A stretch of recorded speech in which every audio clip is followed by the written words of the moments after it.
But considering that list, I want to ask you, who would be your dream pickup to come be the backup center? And don't say like Brooke Lopez, like somebody that. No, I mean, yeah, Nikola Vucevic off the bench. Yeah. No, I mean, I think it's going to be the same answer for everyone. It's going to be Naz Reid.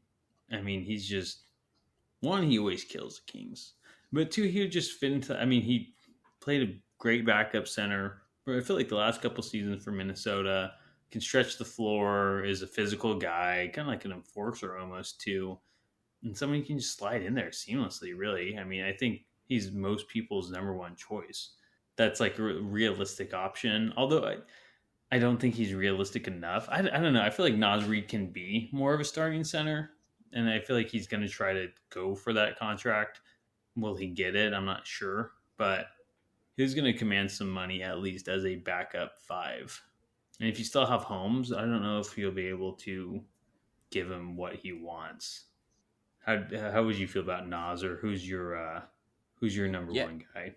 Sticking with Reed, I mean, he's probably the most complete option available.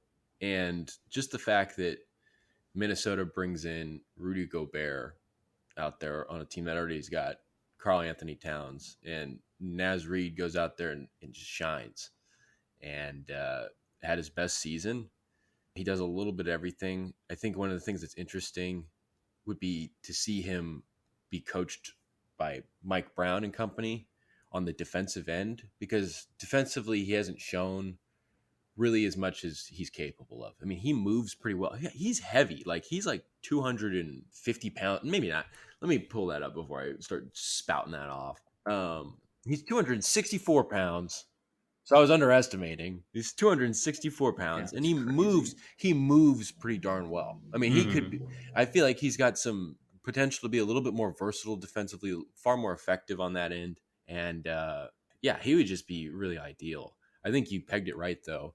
I just think he'll get, somebody's going to pay him. Everybody, whether they deserve it or not, people will go out there and pay for certain people. And I feel like stretch big men with more to show that can potentially be better than what they've just displayed this past season.